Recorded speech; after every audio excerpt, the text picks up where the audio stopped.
నీవే నాకు కేడెముగాను, నీవే నాకు అతిశయాస్పదముగాను, నా తల ఎత్తువాడువును ఉన్నావు, ఎత్తువాడువుగాను ఉన్నావు. చాలండి. ఈ రోజున దేవాది దేవుడు చదవబడిన వాక్యాన్ని బట్టి పరిశుద్ధుడా, ప్రేమ కలిగిన యేసయ్య, ప్రతి ఒక్కరి మెదడికి పొదును పెట్టుటకు, ప్రతి ఒక్కరిని సరిచేయుటకు, ప్రతి ఒక్కరిని వెలిగించుటకు, మీ నామములో నిలిచి ఉండుటకు నాయన మీరు మాట్లాడేవారై ఉన్నారు. ఈరోజు ఈ చోటులో చాలామంది ఉన్నారు. వారిలో ఎవరితో మీరు మాట్లాడనై ఉన్నారు, వారికి మీకు ఉన్న సత్సంబంధం ఏమిటో కీర్తనల గ్రంథంలో నుండి 3వ అధ్యాయము 3వ వచనంలో నుండి మీరు మాట్లాడుటకు సిద్ధపడిన సేవ. ఎదుటిగా ఉన్నవారు పిల్లలై ఉన్నారు, దాసుడు మీ దాసుడై ఉన్నారు. ఈ మీ నోటి మాట బాబు, ఈ గ్రంథంలోని ప్రతి మాట కూడా తీసివేసేది ఏదీ లేదు. సమస్తం కలిగి మనిషిని, మనుషులను, ప్రపంచాన్ని సరిచేయటం ఇది వాక్కు ఉన్నది కనుక మీ వాక్కు ద్వారాగా ఈ చోట్లో ఉన్న పిల్లలకు, నాకు మెదడికి పొందున పెట్టి వారి జీవితాలను సరిచేస్తూ మీ నామంలో వెలిగిస్తూ వెలుగు సంబంధాలుగా ఉండటకు మీరే మాట్లాడి ప్రతి ఒక్కరి మెదడుకు కూడా పొందున పెట్టి ఈ మాటలలో నుండి ఒక మాట తీసి వారికి తెలియచేయమని మీ బంగారు పాదాలు పట్టుకుని బ్రతిమలాడి మీ వాక్యము కోసం వెళ్ళుచున్నాము తండ్రి. ఆమేన్.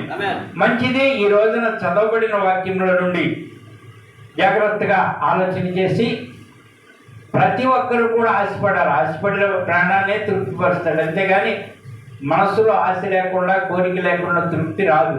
కనుక ఈరోజు మాట్లాడే మాట అంటే దేవుని వాక్యం. ఏ వాక్యాన్ని తెలుసుకుందామో, నా తల ఎత్తు వాడవు, ఇంకా కేడెము. అక్క చెల్లెళ్ళంతా అయిపోయింది. కేడెము తల ఎత్తువాడు. ముందు తలంచుకుని ఉంది. ఎందుకనంటే వ్యాన్ బయటికి రావాలి. తల ఎత్తే దాని గురించి తెలుసుకుంటే పని అయిపోతుంది అంటున్నది. కేడెము. నేను ఎక్కడికి వెళ్ళినా సరే నాకు డాలు కేడెమే ఉండాలని ఎవరి పాప. మీరు కూడా ఎవరికి ఏమి లేదా? చూడండి, ఇక్కడ మళ్ళొకసారి చదువుతామని. యెహోవా నీవే నాకు కేడెముగాను, నీవే నాకు అతిశయాస్పదముగాను, నా తల ఎత్తు వాడవుగాను ఉన్నావు. నీవే అనే అక్షరాణి, నీవే. చూడండి, వాక్యం అంతా తీసుకోండి. ఏదైతే బాగుంటుంది, ఏది కావాలి మనకి ఇందులో?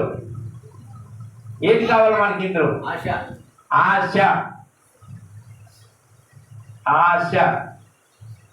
ఇక్కడ ఎక్కడన్నా ఆశ ఉందమ్మా? ఆశ లేదు కదండి. అతిశయాస్పదము అందులో కలిసిపోయింది. ఆశ లేదు, ఆస్పదము అందులో కలిసిపోయింది. అది ఆశ అనేది లేదు. చూడండి, మరి ఇంకేమైనా మగపిల్లలకి ఏమి ఇప్పటికైతే ఆన్సర్ రాలేదు. మరొకటి చెప్తున్నా, అది చెప్పేసారేమో, వీళ్ళు చెప్పేసారు. ఇప్పటికైతే ఆన్సర్ రాలా. యెహోవా రాణి గారు అమ్మా ఉన్నావు అని ఒల్లూరి షారోన్ రాణి. ఇక్కడ చెప్పిన వారు ఎవరంటే ఒకే కుటుంబం నుండి 3. మరి మరొక కుటుంబంలో అక్షయ. చెప్పండి. నాకు చిన్నపిల్ల కదండి ఆశపడుతుంది. మీకు లేదండి, అంతంత ఉన్నారు. ఏదన్నా ఈ రోజున నాకు కూడా ఏదన్నా వస్తుంది. ఒక మాటే కదా, చెప్పలేకపోతే ఎవరిని ఇంత కట్టాలనేది ఏం లేదుగా. ఎలా నేను చెప్పకపోతే ఇంత కట్టాలని లేదు కదా. సమయం అయితే 12:14. సరే, ఇప్పటికైతే అంశం వచ్చేసింది. చూడండి, ఇక్కడ మళ్ళొకసారి చదువుతాను. అంశం వచ్చేసింది, దాని గురించి ఇక మళ్ళీ ప్రస్తావన ఉండదు. కానీ మీకు ఇంకేమన్నా చెప్తే ఆశ తీర్చుకుందామని, అంతేగాని ప్రైజ్ అయితే రాదు. కానీ మరొకటి 3 ముక్కలుగా చదివేయండి. 3వ వచనాన్ని 3 ముక్కలుగా. ఓకే, అదొక ముక్క. ఓకే, రెండో ముక్క. తాను అదొక ముక్క. ఉన్నావు. ఇంకా ఏంటంట అంశం ఏంటి? ఓకే, అది ఉన్నావు. ఈ మూడు ముక్కల్లో కావాల్సింది ఆఖరిని ఏంటి? ఉన్నాడు ఆయన. ఉన్నావు అనే మాటను గురించి తీసుకుందాం. నీవెలాగున్నావు అనేది రెండు మాటలు. ఆయన ఎలా ఉన్నాడు అనేది మిగతా మాటలు. నీవెలా ఉన్నావు? ఉన్నావు, ఆయన ఉన్నాడు. ఆయన ఉన్నాడు కనుక ఈ విధంగా నువ్వు ఎలాగున్నావు రెండు మాటలు. ఆయన ఎలా ఉన్నాడు అనేది మిగతా 5 మాటలు. కనుక ఈ రోజున అంశం ఏంటి? ఉన్నావు, ఉన్నాడు. ఈ రెండు. ఉన్నావు, నీవెలాగున్నావు, ఆయన ఎలా ఉన్నాడు. ఈ మాటలు 7 మాటలుగా వస్తే జాగ్రత్తగా తీసుకుంటే మన జీవితానికి, ఇక్కడికి వచ్చి కూర్చున్న దానికి, చదవబడిన వాక్యానికి, దానికి ప్రయోజనం మీకుంటుంది. నా పిల్లలుగా మీకుంటే నాకున్నట్టే. కనుక ఈరోజు వాక్యాన్ని శ్రద్ధగా తీసుకోండి. ఇప్పటికైతే మరి షారోన్ రాణికైతే మనకు జారిస్తారు. ఇచ్చే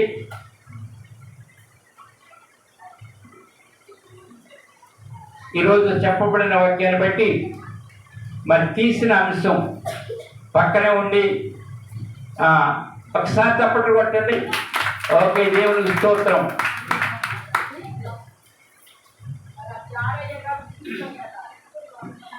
మరి అమ్మగారు ఏదో అంది కూతురుతో, ఆ జారు తినేసేటప్పటికి ఇంట్లో గృహప్రవేశం అయిపోవాలంట.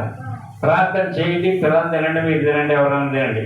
ఈరోజు చెప్పబడిన వాక్యాన్ని బట్టి, ఇచ్చిన అంశాన్ని బట్టి మాట్లాడుటకు దేవాది దేవుడు ఇప్పుడు నీవెలా ఉన్నావు, నీవేమై ఉన్నావు అనేది 2 మాటలు కదా. ముఖ్యంగా మన గురించి తెలుసుకున్నా. ఏ విధంగా ఉన్నావు?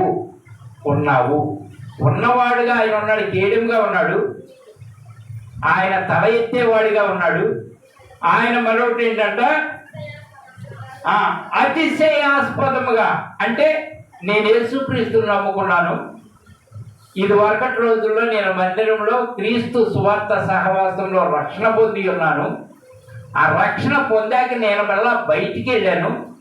బయటికి వెళ్ళినప్పటికీ కూడా మరొక ప్రమాదంలో చిక్కిపోయి ఆ బెడ్ మీద నుండి ఆ ఎంఆర్ఐ స్కానింగ్ ఏదో చేస్తూ ఉండగా, బాబు తప్పైపోయింది, క్షమించిన ఆయన మళ్ళీ చేయను అని అన్నాను. నాకు మరలా నార్మల్ రిపోర్ట్ వచ్చింది. మహానుభావుడండి. నీకు నాకు ఎంత గద్దింపు ఎంత చేస్తున్నాడంటే, కొంతమంది పిల్లలకి తొడపాసి పెడితే సరైపోతారు. అదేవిధంగా దేవుడు కూడా మన వైపు చూస్తూ ప్రేమిస్తూనే ఆయన మరొకసారి నడిపించుకుంటానికి ఇచ్చిన సాక్ష్యం ఉన్నారు కదా. ఆ విధంగా దానిని బట్టి చెప్తున్నాడు ఈ రోజున నీవెలా ఉన్నావు, నీవెలా ఉన్నావు అది ముందు తెలుసుకుందాం. దేవుడు అయితే ఇవన్నీ కలిగి ఉన్నాడు. మరి దేవుడిని కలిగిన మనం ఎలా ఉన్నాము అనేది మొట్టమొదటిగా ఎలా ఉన్నాము అంటే ఆఖరి పుస్తకంలోకి వెళ్దాం. ఈ రోజున మొదటి మాట కోసం ఆఖరి పుస్తకంలోకి వెళ్దాము. ప్రకటన గ్రంథంలోకి ఆఖరి పుస్తకంలో 3వ అధ్యాయము 16వ వచనం. నీవు వెచ్చగానైనను చల్లగానైనను ఉండక నులువెచ్చనిగా ఉన్నావు గనుక నిన్ను నా నోటి నుండి అంటే చేస్తానన్న ఉద్దేశం అలాగుంది. ఒకవేళ నువ్వు వేడిగా ఉండు, లేకపోతే చల్లగా ఉండు, నులివెచ్చగా, ఇటు అటు కూడా, అటు కడుగు ఇటు కడుగు, నులివెచ్చగా ఉన్నావు జాగ్రత్త. ఉమ్ము వేయాలని ఉద్దేశించి ఉన్నా అంటే ఉమ్మేసేస్తానల్లా, ఊసేస్తా, నువ్వు దూరంగా పోతావు కాదు. ఉద్దేశం అలా ఉంది. ఏమనుకుంటున్నావు? నువ్వు సెలవుతావా? సెలవు అయితే అటుండు, ఇలా తిట్టుండు, పోతే నరకానికి పోతావు, లేకపోతే నా దగ్గరికి వస్తావు. ఇటు కొద్దిగా అటు కొద్దిగా ఉంటే ఎందుకు పనికిరమని పోతావు. ఇప్పుడు దేవుల్లో ఉండి క్రమాలు చేసుకుంటా కట్టుబాటు కలిగి ఉంటే ఉండు. నీకు వచ్చింది కావరులు, ఆ కావరులు వ్యాధి తగ్గాలి అంటే సరైన పరిచయం చేయి. కావరులు పోతే మళ్ళీ మామూలుగా ఉంటావు. ఏదో కొద్ది పరిచయం చేసుకుంటా కొద్ది అటు ఇటు ఉంటే ఆ కావరులు తగ్గదో నువ్వు తావు అని చెబుతుంది ఇండైరెక్ట్గా. అర్థమవుతుంది కదా ఎలా ఉండకూడదు. అయితే వెచ్చకూడదు, అయితే దేవుళ్ళు ఉండు, లేకపోతే దూరంగా బయట ఉండు. బయట ఉంటే ఆడ సంబంధం అయ్యి ఆడు ఈ లోకంలో నీకు అన్ని చూపెడుతుంటాడు, అన్ని ఆనందాలు నీకు ఉంటాయి. ఏది అపవాది చూపించే అన్ని చూపెడతాడు, అన్ని ఆనందాలు ఉంటాయి. ఆఖరిని నీకు పోయేది ఎక్కడికో పోతావు. కానీ నాలో ఉన్నావు కదా, నా బిడ్డగా ఉన్నావు కదా, నా సూక్తిగా ఉన్నావు, నా ప్రకారంగా నా జీవిత లెక్కల ప్రకారంగా గ్రంథ లెక్కల ప్రకారంగా ఉండవా అని ఇండైరెక్ట్ మనం ఎలా ఉన్నాము, నులివెచ్చని స్థితిలో ఉన్నామని రోజు చెప్తుంది సంఘంతో. ఒకవేళ ఉంటే అలా సెర్చ్ చేసుకోండి, లేకపోతే మంచిది. అంటే ఆయనతో కలిసి ఉంటే ఓకే, లేదు నులివెచ్చని జీవితం ఉంటే సరి చేసుకోమని రోజున ఆదివారం చెప్తుంది వాక్యం. జాగ్రత్త పాప, జాగ్రత్త తమ్ముళ్ళారా చెప్పుతుంది వాక్యం, నేను కాదు. ఏమంటే నులివెచ్చని అంటే కొంతసేపు ఇటు కాదు, ఏకైక్యంగా ఉండమని చెప్తుందని. మనం ఎలా ఉన్నాము, నులివెచ్చని స్థితిలో ఉన్నాము. ఒకవేళ ఉంటే సరి చేసుకోమని చెప్తుంది నెంబర్ 1. రెండవది ఎలా ఉంది, ఉమ్మేసేసే అలా ఉమ్ము వేయే ఉద్దేశం. ఏ ఉద్దేశం, తోలు తీసేస్తానేమనుకున్నావో. ఏకశక్తిగా ఉందా, పెళ్లి చేసుకున్న కానీ చూస్తున్నా నీ వైఖరి బాగుంటలేదు. మా అమ్మ నా మాట అంటున్నావు, మా నాన్న ఈ మాట అంటున్నావు. ఏమనుకుంటున్నావు, వాళ్ళంటే ఏనాడు కూడా ఎదురు తీరుగా పెంచినోడు కాదు. వాళ్ళు నన్ను స్వచ్ఛంగా పెంచారు, వారి జీవితమే నాకు పణంగా పెట్టి వాళ్ళు పెంచారు. ఏమనుకుంటున్నావు అని గద్దిస్తారు. చూడు భర్త ఈరోజు గద్దించోడు లేదు, లేకపోతే రాగానే సై అంటే సై అని ఏది బట్టి అది. ఎంత గారాభంగా పెంచుకున్నా గారాభం ఎట్టిపోద్దు, పెంచుకున్న గారాభం ఎట్టిపోద్దు అంతే. నా ఇష్టం, నా భర్త చింగట్టుకుని ఆయన వెళ్ళిపోతున్నాడు, వెనకమాల ప్యాంట్ అట్టుకుని ఏం వెళ్ళిపోతుంది. ఈ విధంగా వెళ్ళటం తప్పని నేను అంటలేదు, బైబిలే చెప్తుంది. తల్లిని తండ్రిని విడిచి కట్టుకున్న వారిని హత్తుకోమని అదే బైబిలే చెప్తుంది. కానీ హత్తుకునే విషయంలో ఈ రోజున వాక్యం చెప్తుంది, వెచ్చగా ఉండు లేకపోతే చల్లగా ఉండు. నులివెచ్చని జీవితం, కుసేపు అమ్మ నాన్న, కుసేపు భార్య, కుసేపు అమ్మ నాన్న, కుసేపు భర్త, ఇది కాదు. కరెక్ట్గా జీవించు. అమ్మ నాన్నకి చూపించవలసిన ప్రేమ చూపించు, భార్యకు చూపించవలసిన ప్రేమ చూపించు. సమాజంలో నువ్వు గౌరవం ఉంటావు అని చెప్తుంది. నులివెచ్చని జీవితం వద్దు అంటుంది. అంటే నులివెచ్చని జీవితాన్ని గురించి ఒక దొంగ నులివెచ్చని జీవితాన్ని గురించి చెప్తున్నాడు. ఏమైనా ఆన్సర్ ఇవ్వగలరా? ఈ రోజున మన సమాజంలో ఉన్నాము, నులివెచ్చని జీవితాలు కలిగే ఉన్నాము, లేదు ఒకే ఏకైకిగా ఉన్నాము. ఈ ఉన్న వారిలో మనం గురించి ఒక దొంగ అంటే మంచి నీతిమంతుడు కాదు, యథార్థవంతుడు కాదు, యేసుక్రీస్తుని నమ్ముకుని విశ్వాసంతో ఉన్నవాడు కాదు, ఒక దొంగ చెప్తున్నాడు ఆ నులివెచ్చని జీవితాన్ని గురించి. ఎవరైనా ఏమన్నా అందిద్దా మీకు? చెప్పండిరా. బైబిల్లో ఉన్నది అంతేగాని నేనేం సొంతగా తీసుకొచ్చింది కాదు. ఒక దొంగ చెప్తున్నాడు ఈ జీవితాన్ని గురించి. ఎవరైనా రావాలే వెంటనే మెదడులోకి. నా పిల్లలు ఎలా ఉండాలంటే బ్లేడ్ మీద ఇలా చెయ్యితే సర్ర బ్లడ్ బయటకు వచ్చేయాలి, ఎరుపు రంగు వచ్చేయాలంటే అంత స్పీడ్గా ఉండాలి అనేది నేను ఈ క్వశ్చన్ మార్కులు వేసి ఈ విధంగా మీకు చిన్ని మంద అయినప్పటికీ కూడా, చిన్ని సంఘం అయినప్పటికీ కూడా స్పీడ్గా ఉండాలని చెప్తున్నాను. అంతేగాని నేను ఏదో మెప్పు కోసం కాదురా. మనందరం కలిసి ఎక్కడికి వెళ్ళినా ఎక్కడ నిలబడినా ప్రత్యేకంగా కనపడాలని ఈ వాక్యం అంశాల వారిగా వస్తుంది. ఆ విధంగా దేవుడిని అడుగుతున్నా, మహానుభావుడు ఇస్తున్నాడు. నాకు ఒప్పేం కాదు, నేను పనివాడిని అంతే. ఆయన ఇస్తున్నాడు పిల్లలకి ఇచ్చే పని. ఆ దొంగ ఎవరో తెలుసుకుందాం. లోకసువార్త 23:40 ఇప్పుడు వచ్చేసి ఉంటుంది మెదడులోకి. ఇప్పుడు వచ్చిందమ్మా. సరే, ఏదేమైనా ఇప్పటికైనా వచ్చింది. లోకసువార్త 23:40. అయితే రెండవ వాడు వాడిని గద్దించి, నీవు అదే శిక్ష విధిలో ఉన్నావు కనుక దేవునికి భయపడవా? ఎక్కడున్నాడు? శిలువ మీద ఉన్నాడు. ఈ రోజున మనము నులివెచ్చని జీవితంలో ఉన్నాము అంటే ఎక్కడున్నాం? శిక్ష విధిలో ఉన్నాం. జాగ్రత్త అంటే శిలువ మీద ఉన్నాం. భయపడవా? దేవుడికి అక్కడే ఉండి ఇంకా ఆనందిస్తావా? ఆ భయపడిన వాడే అన్నాడు, నిన్ను రక్షించుకుని నన్ను కూడా రక్షించు. నేను మళ్ళీ పాపం చేసుకుంటాకి వెళ్తా, నువ్వు రొట్టెలు పంచడానికి వెళ్తాం ఎందుకని. ఆయన అన్నది ఏంటి అంటే అర్థం, అయ్యా నువ్వు శిలువ మీద ఉన్నావు, నువ్వు దేవుడు కదా, దేవుడు కుమారుడు కదా, నిన్ను రక్షించుకో, నన్ను కూడా రక్షించు. ఏం చేస్తావయ్యా? నేను మళ్ళీ దొంగతనానికి వెళ్ళి దొంగలాగా చేస్తాను. నువ్వు మళ్ళీ దిగెళ్ళి అందరికీ రొట్లు పంచిపెట్టు. దీనికోసం ఆయన అడిగితే మూడో వాడు ఉన్నాడు పక్కన, రెండవ దొంగ ఏమంటున్నాడు? అమ్మా ఏమంటున్నాడు? ఇప్పుడు చదివేది అయితే ఆ రెండో వాడు వాడిని గద్దించి, అక్కడ గీత ఉంది ఉందా? గద్దించి అంటే ఎన్ని మాటలు మాట్లాడాడు? గద్దించి అని ఒక మాటతో తీసి అక్కడ ఉంది. ఆ గీత ఉందంటే కొన్ని మాటలు ఉన్నాయి అక్కడ. ఎరా నువ్వు నేను అక్కడ దూరాను, ఇక్కడ దూరం, అది చేసేవి ఇది చేసేవు అని ఇన్ని అని గద్దించాడు. తప్పు కదరా, నువ్వు తప్పు చేశావు కదా, మన తప్పురా అని గద్దించి, నీవు అదే శిక్ష విధిలో ఉన్నావు గనుక దేవునికి భయపడవా అంటే దేవునికి భయపడవా. ఈ రోజున కూడా మనం మొట్టమొదటిగా నులివెచ్చని జీవితం కలిగి ఉన్నాం. రెండవదిగా సిలువ మీద ఉన్నాం. అంటే అయితే పరలోకానికి ఒకడు అప్పుడే తక్షణమే ఈ రోజునే మారు మనసు వచ్చేసి బాబు అని క్షమార్పణ కోరితే ఈ రోజునే నీకు మరలా నూతనమైన జీవితం ప్రసాదించడానికి ఆయనకి లాగా ఉన్న పరిస్థితి చెప్తుంది. రెండవది అంటే నీవు ఎలా ఉన్నావు అంటే శిక్ష విధిలో ఉన్నావు. నులివెచ్చని జీవితాన్ని వదిలిపెడితే ఆయన రాజ్యంలో ఉంటావు. అందుకే చెప్తున్నాడు రెండు మాటలు మనకి ఉన్నాము, మనం ఎలా ఉన్నాము, తర్వాత ఆయన ఎలా ఉన్నాడో తెలుసుకుందాం. ఉన్నాడు అనేది ఈ రెండు విధాలుగా, ఒకటి నులివెచ్చని స్థితిలో ఉన్నాం, రెండు శిక్ష విధిలో సిలువ మీద ఉన్నాం. జాగ్రత్త. ఈ రోజున చెప్పుతున్న వాక్యాన్ని బట్టి ఒకవేళ నేను లేదండి, నాకు నులివెచ్చనే లేదు, ఖచ్చితంగా ఆయనలో ఉంటే దేవునికి స్తోత్రం. ఒకవేళ ఆ స్థితిలో ఉంటే సరి చేసుకోమని ఈరోజు చెప్పేవాడు. మరి మూడవ దగ్గరికి వెళ్తాము.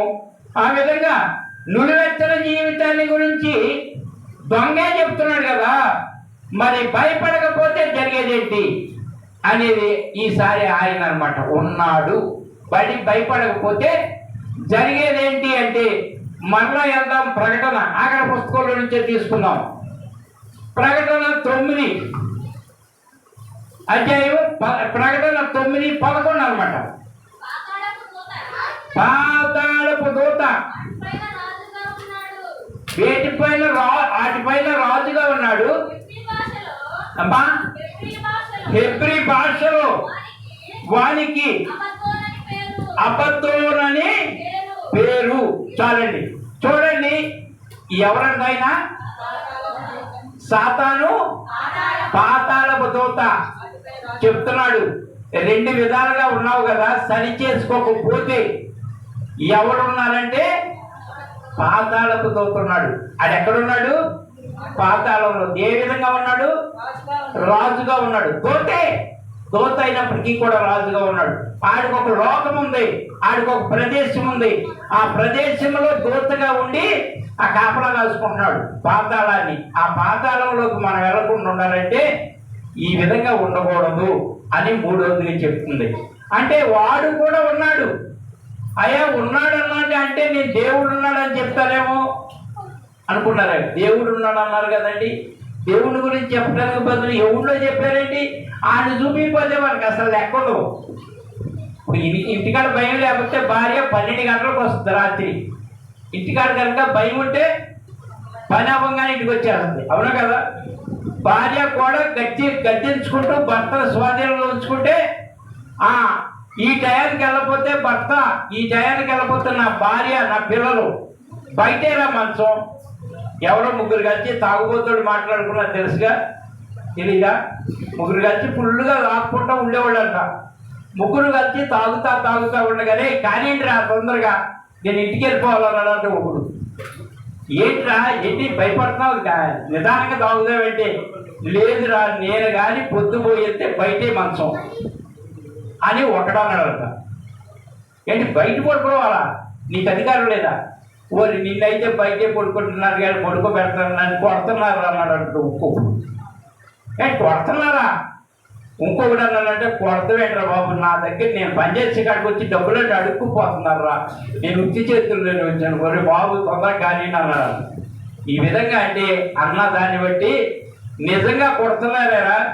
వెళ్దాం అంటే ఇంకొకటి అన్నాడంట, నా భార్య అయితే ఏ టయానికి వెళ్ళిన తలుపు చేస్తుందో వేడి వేడి అన్నం పెడుతున్నాడు. నిజమా? ఇవన్నీ ఉత్తి మాటరా? నా భార్య అట్ట కాదు, పద వెళ్దాం మీ ఇంటికంటే ఆ టైంలో వెళ్తే ఆ అమ్మాయి అన్నం వండి పెట్టిందట, ఆ టైంలో పక్కేసిందట. అన్నయ్యలారా మీరేం తింటారని వాళ్ళ కోడి ఒకడికి ఫ్రై ఒకడికి ఇలాంటివి చేసి పెట్టిందట. ఏంటబ్బా ఈ అమ్మాయి ఇంత తాగుబోతుడికి ఇలా చేస్తుందని అడిగి అలా పడుకుని ఉదయకాలంనే ఆడు పడుకునే ఉన్నాడంట అసలుడు. వీళ్ళు వెళ్ళి ఆ అమ్మాయి దగ్గరికి, అమ్మ ఏంటి మీలో ఉన్న ఆ బంధం ఏంటి అంటే ఆ అమ్మాయి అన్నాడు, అయ్యా ఆడు ఇయ్యాలో రేపు పోయాడు అనుకో నరకానికి పోతాడు, నేను పరలోకంలో హాయిగా ఉంటానయ్యా, అందుకే ఈ 4 రోజులైనా అది అడిగింది పెడదామని. పోతాడు ఖచ్చితంగా ఈ ప్రదేశంలో ఉంటే పోయి నరకంలో కాల్చమే, కానీ నేనైతే పరలోకంలో నా ప్రభువుని నమ్ముకుని అని అంటము వీళ్ళతో చెప్పటం పడుకున్నాడు అన్నాడు. ఇన్ని ఆడు గుండె గతుక్కుమని ఒక బాబోయ్ ఎంత కన్ఫామ్గా చెప్తుందంటే ఏదో ఉందని వచ్చే ఆదివారమే నేను కూడా గుడికొస్తా, నాకు తాగుడం తేవుతుంది, నీకులాగా నేను అక్కడ ఉంటానని మారు మనసు. ఇది ఒక కథలాగా ఒక ఆయన చెప్పారు షాలం రాజు గారు. ఆ విధంగానే ఈ రోజున చెప్పబడుతున్న వాక్యాన్ని బట్టి ఆ దూత అనేవాడు ఉన్నాడు. ఎక్కడికి వెళ్తున్నాడంటే పరలోకం. ఆయనకి చెప్పకుండా ఈయన చెప్తే మీరు ఇదే విధంగా ఉంటుంది అవసరం ఉంటారు కనుక ఇది కూడా చెప్పాల్సి వచ్చింది. ముందుగా ఏం చెప్పానంటే నిలువెచ్చన జీవితం, రెండోది ఏం చెప్పిందంటే సులువు మీద శిక్ష విధులు, మూడోది ఆ శిక్ష ఎక్కడికి తీసుకెళ్తుందంటే పాతాళంలో తీసుకెళ్తుంది. మరి ఇంకొక ఆయన ఉన్నాడు, ఈయనైతే దూత. ఇంకో ఆయన ఉన్నాడు, ఆయన ఎవరు ఎలా ఉన్నారు అంటే మరి 1 పేతురు రాసిన పత్రిక 3:22 మరి బయటికి భయపడితే వచ్చేది ఆయన పరలోకమునకు వెళ్ళి దూతల మీదను అధికారుల మీదను శక్తుల మీదను అధికారము పొందినవాడై దేవుని కుడి పార్శ్వమున ఉన్నాడు. కుడి చేయి అయి ఉన్నాడు. కుడి అంటే కుడి హస్తమై ఉన్నాడు. ఎక్కడున్నాడు ఆయన? దేవుని కుడి పార్శ్వమున ఉన్నాడు. ఆ దూతల మీద, ఎవరి మీద? అది నాకు చెప్పింది ఎవరిని? దూత. ఆ దూతే రాజుగా వేషం వేసుకుని కింద పాతాళములో కొంత మట్టుకు చేసుకున్నాడు. దూతాడు అంతేగాని దేవుడు కాదు. కానీ ఆ దూతల మీద అధికారం కలిగి, శక్తుల మీద అధికారం కలిగి మన ప్రభు ఎక్కడున్నాడంట? కుడి పార్శ్వమున ఉన్నాడు. మొట్టమొదటిగా శత్రువు ఉన్నాడు. ఆడు ఎక్కడున్నాడంటే పాతాళంలో అధికారం కలిగి ఉన్నాడు. ఇప్పుడు మన పరలోకంలో ఉన్న తండ్రి దేవుడు ఎక్కడున్నాడంటే తండ్రి కుడి పార్శ్వమున ఉన్నాడు. అర్థమవుతుందా? ఉన్నాడు. మొట్టమొదటిగా ఒకడు ఉన్నాడు, ఆడు పాతాళం తీసుకెళ్ళడానికి దూతగా ఉన్నాడు. ఆ దూతల మీద శక్తుల మీద అధికారం కలిగిన వాడు మన ప్రభువైన. ఆ దూతల్లోనే కొన్ని దూతలు మారువేషాలు వేసుకొచ్చుకుని కొంతమందిని పడదోయడానికి సిద్ధంగా ఉన్నాడు మారువేషంలో. ఈ రోజున మనం ఆ దూతల మీద అధికారం కలగాలన్నా, శక్తుల మీద అధికారం కలగాలన్నా మందిరంలోకి రావాలి, ఆయన వాక్యాన్ని తీసుకోవాలి, ఆయన చింతనే ఉండాలి. ఆయన కుడి చేయి ఉన్నాడు. ఆ కుడి చేయిగా మనకు ఒక మాట చెప్తున్నాడు.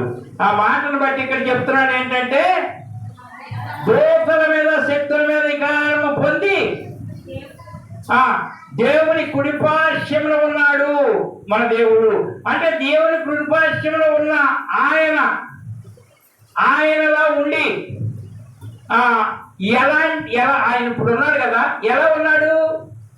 కుడిపార్శ్వములో ఉన్నాడు. కుడిపార్శ్వములో ఉన్న ఆయన ఎలా ఉన్నాడు? ఇది కుడిపార్శ్వములో ఉన్న ఆయన ఎలా ఉన్నాడు అంటే ఐదో మాటగా ఎబ్రీ రాసిన పత్రిక 3 కుడి పార్శ్వములో ఉన్న ఆయన ఎలా ఉన్నాడు? ఎబ్రీ 13:8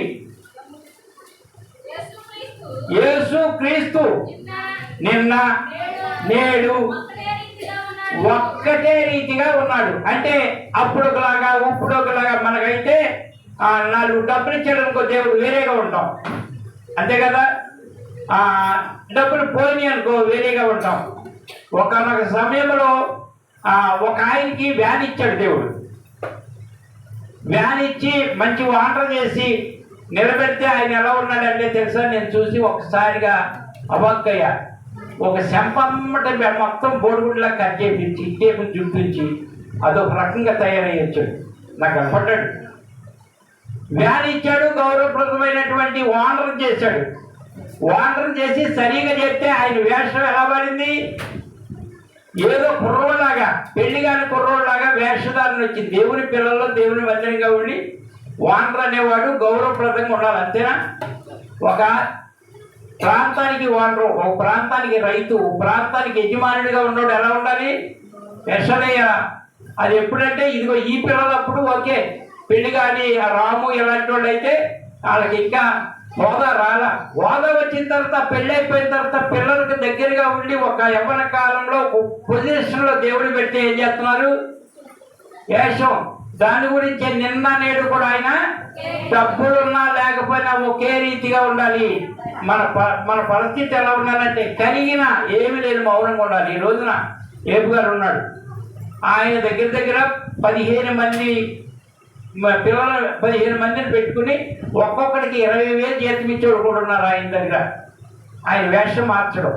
ఎన్నున్నప్పటికీ కూడా మీలాగా పక్కనే వచ్చి కూర్చుంటాడు. అన్నం పెట్టేటప్పుడు మీలాగానే కూర్చుంటాడు. ఏది పెట్టినా మెదలకుండా శుభ్రంగా వెతుకుతో సాయి ఏరుకుని తింటాడు. అంటే నిన్న నేడు దేవుని కలిగిన వారు ఎలా ఉండాలి?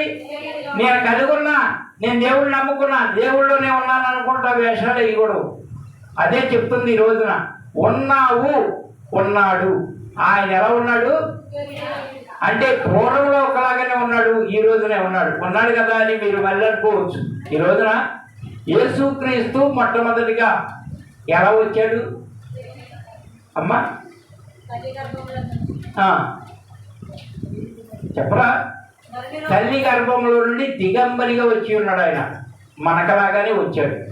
కానీ ఇదే విధంగా రేపు కూడా వస్తాడని ఉన్నాడు అన్నారు కదా. ఆయన మళ్ళీ కూడా అలాగే ప్రేమమయుడిగా, కృపామయుడిగా, ప్రేమించేవాడిగా వస్తాడనుకుంటున్నారేమో. ఆయన గద్దించు. ఈసారి వచ్చేటప్పుడు ఆ విధంగా రాడురా. కొదమ సింహం అంటే ఈ బట్టలు లేకుండా బాలుడిగా వచ్చి, బాలుడిగా పుట్టి మన మధ్యలో ఇంకేదేదో చేస్తాడని కొంతమంది అనుకుంటారు. ఆయన వస్తే కొదమ సింహమే, గర్జించు సింహంలాగా వచ్చి నా సింహపు పిల్లలు ఎక్కడెక్కడ ఉన్నారు ఏరుకుని తీసుకెళ్తపోతున్నారు. నువ్వు సింహపు పిల్లలాగా ఉన్నావో లేకపోతే ఏ పిల్లలాగా ఉన్నావో, నులివెచ్చని జీవితంలో ఉన్నావో, వెచ్చగా కాకుండా చల్లగా లేకుండా నులివెచ్చని జీవితం కాకుండా మంచి స్థితిలో ఉన్నావు, ఆ విధంగా శిక్ష విధిలో ఉన్నావో, శిక్ష తప్పించుకుని ఉన్నావో, ఈ రెండు ట్రాలీ వేసుకుని చూడు. ఆయన నిన్న నేడు ఏకరీతిగా ఉన్నాడు. అంశం ఏంటి? ఉన్నాడు. ముందు ఉన్నావు 2 మాటలు, ఇప్పుడు ఉన్నాడు. అందుకనే ఇక్కడ చెప్తుంది, ఉన్నావు నాకు తోడుగా ఇమ్మానుయేలు దేవుడా, ఉన్నావు నాకు తోడుగా ఇమ్మానుయేలు దేవుడా.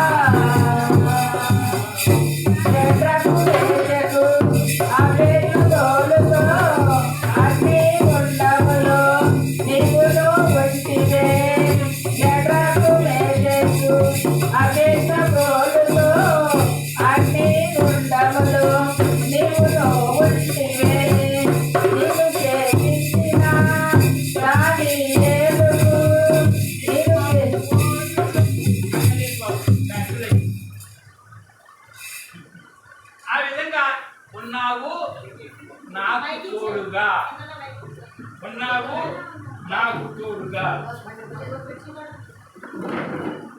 ఆనాడు మించిన బ్యాటరీలు అయ్యి అప్పుడైతే చూడు నా బ్యాటరీలు అన్నీ. సరే, ఈ రోజున ఆయన తోడుగా ఉండి మన పక్షాన కార్యం చేయడానికి సిద్ధంగా ఉన్నాడు. ఈ రోజునే అనుకోండి, నా దేవుడు నాతో ఉన్నాడు, నాకు తోడుగా ఉన్నాడు. ఆనాడు షడ్రక్ ఉన్నావు, మెషక్ ఉన్నావు, అగ్నిగుణంలో ఉన్నావు, అంతేగాని చల్లగా ఏసీలో కాదు. ఎక్కడున్నాడు? ఈ రోజున మాడిపోతున్నారు చాలామంది, ఆ తోటలో, ఆ దొడ్డులో. ఆ విధంగా ఆ ఏసైను నమ్ముకున్న వారు ఏసీలో లేరురా, ఉన్నవాళ్ళు ఉన్నారు. కానీ ఈ రోజున మాడుకుంటూ ఉన్న నా పక్షాన ఉన్నాడు ఆయన తోడుగా. ఆయన తోడుగా ఉన్నాడు. ఎలా ఉన్నాడంటే నిన్న నేడు ఏకరీతిగా ఉన్నాడు. దాని గురించి 2 మాటలు చెప్తున్నాడు. ఏకరీతిగా ఉన్నాడు, ఆఖరిగా 2 మాటలు చెప్తున్నాడు. ఆ ఉన్నాయన ఒక విధమైన హెచ్చరిక చేస్తున్నాడు. ఆ ఉన్న ఆయన ఒక విధమైన దానిని చూపిస్తున్నాడు. ఏంటి అంటే మత్తయి సువార్త కొత్త నిబంధన కదా అని మీరు అనుకోవచ్చు. మత్తయి సువార్త 12:14 అంటున్నాడు. ఏంటో చూద్దాం. అంతటా పరిసయ్యులు వెలుపలకు పోయి ఆయనను ఎలాగ సంహరింతుమా.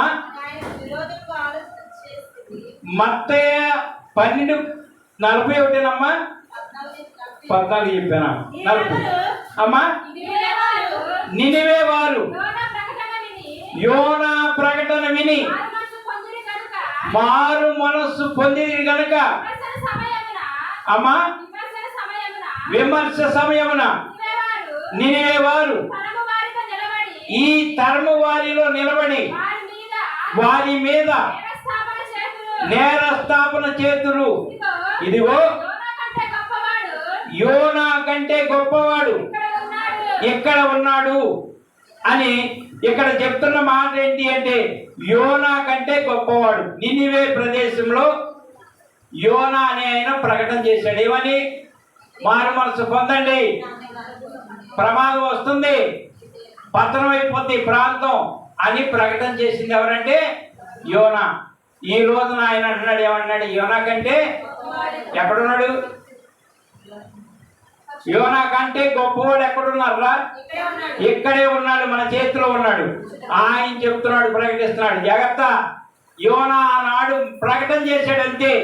ఆ ప్రకటన విని వారు మారు మనసు వచ్చి ఉపవాసం ఉండి దీక్ష కలిగి ఉంటే ఆ పట్టణం అంతా రక్షించబడింది. అదే విధంగా మీరు కూడా ఆనాడు దాన్ని లెక్కేసుకుంటున్నారా? అయితే ఆ యోనా కంటే గొప్పవాడు ఇక్కడ ఉన్నాడు. ఆ గొప్పవాడే మన ప్రభు అయిన యేసు. ఆ యేసు క్రీస్తువే మన చేతిలో ఉన్నాడు. ఆ చేతిలో ఉన్న గ్రంథంలో మాటలే ఆయన మాటలు. ఆయన మాటలు కనుక మనం నమ్మి ఈరోజు లెక్కల ప్రకారంగా ఉంటే మనము కూడా అలాంటి విపత్తును తప్పించుకుంటామని ఆయన ఉన్నాడు చెప్తున్నాడు. ఇక్కడ ఉన్నా నేనే ఉన్నా మీ మధ్యలో అని మన ప్రభు అయిన యేసుక్రీస్తు చెప్తున్నాడు. ఆనాడు యోనా కంటే గొప్పవాడు ఇక్కడ ఉన్నాడు అని చెప్తుంది వాక్యం. ఆ విధముగా ఆ ప్రకటన చేస్తూ ఉండగా మరొక మాట చెప్తుంది. ఏంటి అంటే మరొక మాట చెప్తుంది అంటే లోక 11:32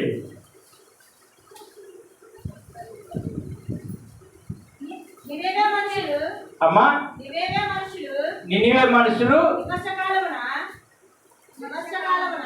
విమర్శ కాలమున ఈ తరము వారితో కూడా. అది ఇది ఒకటే కదా, మిస్ అయింది. అయితే ఇంకొకరు ఎవరిని గురించి చెప్పాడంటే యోనా కంటే గొప్ప సొలొమోను కంటే గొప్పవాడు ఇక్కడ ఉన్నారని ఆయన చెప్పారు. అంటే ఆమె సొలొమోను జ్ఞానము వినుటకు భూమి అంతము నుండి వచ్చాను. ఇదిగో సొలొమోను కంటే గొప్పవాడు ఇక్కడ ఉన్నాడని మరొక విధంగా చెప్పాడు. కాబట్టి ఈ 2 వచనాలు కూడా ఒకదానికి సంబంధించి ఉన్నాయి. ఆ విధంగా ఎవరంటే సొలొమోను కోసం ఎక్కడి నుంచి వచ్చింది అమ్మా? ఆ భూమి అంతం నుండి వచ్చిందంట. భూమి ఆఖరిలో నుండి వచ్చింది. ఎవరికి? ఎక్కడికి? సొలొమోన్ని విమర్శించడానికి. ఏంటి నీ గొప్ప? దక్షిణ దేశపు రాణి విమర్శ కాలమున ఈ తరం వారితో కూడా లేచి వారి మీద నేరస్థాపన చేసి ఆమె సొలొమోను కంటే ఆమె ఎక్కడమ్మా? అడ్రస్ అమ్మా 12:42 అక్కడే ఉందా?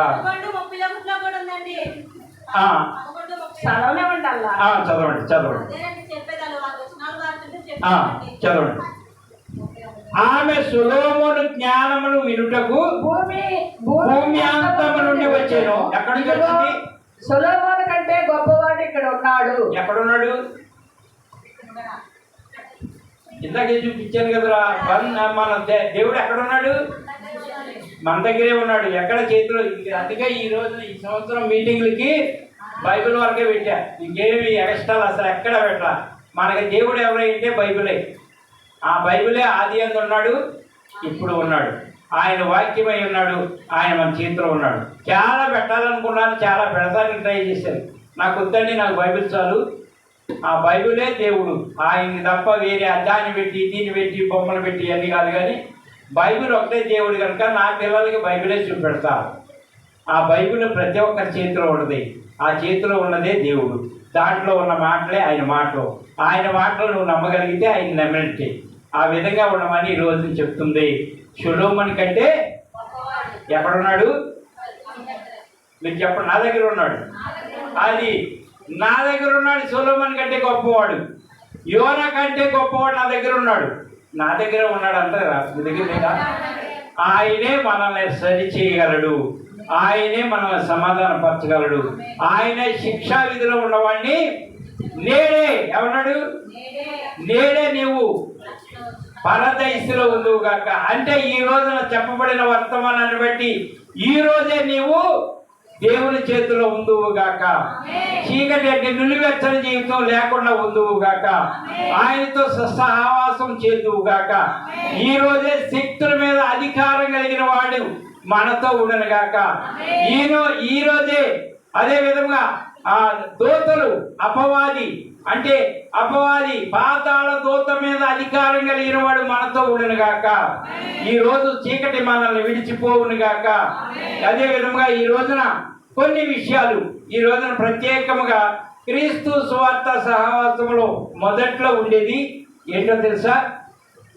మొట్టమొదటిగా ఆ మందిరంలోకి వచ్చి ఏదైనా బాధలో శోధనలో ఉన్న వారి కోసం ముందు కూర్చున్నటువంటి వారిలో అధికారాలు కలిగిన వారు ప్రార్థన చేసేవాడు, తర్వాత సేవకుడి దగ్గరికి పంపించేవాడు.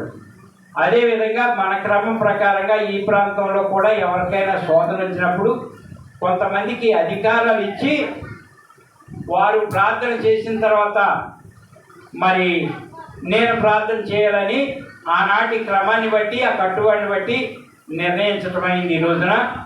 ఈ రోజున 3 అధికారాలు అంటే కోల్పోయిన అధికారం, వచ్చే అధికారం, మొత్తం 7 ఉంటాయి. 7లో 3 ఈ రోజున మరి ఇక్కడున్న వారిని అధికారాలతో ఉంచాలని, ప్రార్థన పరులుగా ఈ సంఘంలో ఉంచాలని ఆశపడుతున్నాను. మరి ఈ రోజు వాటికి అంటే 7 వస్తారు. ఇప్పుడు ఉన్న వారిలో కొంతమందిని అధికారులుగా అంటే ప్రార్థన చేసిన తర్వాత వాళ్ళ మీదకి ఏ శక్తి రాకుండా ఉండేలాగా ముందుగా 3 వచనాలు చదివి మరి ఈ రోజున ఉన్నవారు ఎవరెవరంటే మరి రాణి ఉన్నది, శాలం రాణి, తర్వాత శాంతి రాణి, అక్షయ రాణి, వీళ్ళ 4గురితో పాటు 5వది అమ్మగారు. మీరు 5గురు ముందు సిద్ధపడండి, మిగతా వాళ్ళని ఏర్పాటు చేద్దాం. కనుక మీరు ఏం చేయాలంటే ఈరోజు మాత్రం చేతులు వేసి ప్రార్థన కాదు, అమ్మగారు వారి మట్టికే చెయ్యాల్సిందే. మీరు ఎడంగా ఉండి ప్రార్థన చేయండి. రానయ్యన్న పరిపూర్ణ 7వది కూడా పూర్తయితే చేతులు వేసేయచ్చు. మీరు కూడా ఇంటికాడ కావచ్చు, ఎక్కడైనా సరే మీకు అధికారం అనేది దేవాది దేవుడు వాక్యం ద్వారాగా ఈ రోజున ఇవ్వటానికి సిద్ధంగా ఉన్నాడు. మరి వాక్యం చదవటానికి సండే స్కూల్ టీచరు, మరి బైబిల్ అయితే నేను పట్టుకుంటాను. ఆ బైబిల్ మీద మీరు చేతులు వేయండి. అధికారాల కోసం దీనిలో అధికారాలు ఉంటాయి బైబిల్లో నుండి, ఎవరు ఇచ్చేది కాదు. ఈరోజు బైబిల్ లెక్కల ప్రకారంగా ఒక్కొక్కరు 2 అవతలకి నేను ప్రకటించిన వారు. రాణి ప్రార్థన చేయటువంటి పారపడి కదమ్మా, చక్కగా నేను మరి దేవుని పేరుతో నిలబడటానికి ఒక అధికారం. అసలైతే ఆ అధికారాలు అంత తొందరగా మరి రావు.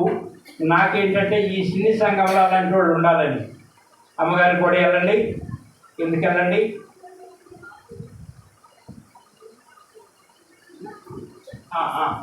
వీడియో అంటే ఆపండి బాబు. ఈ రోజున 5గురు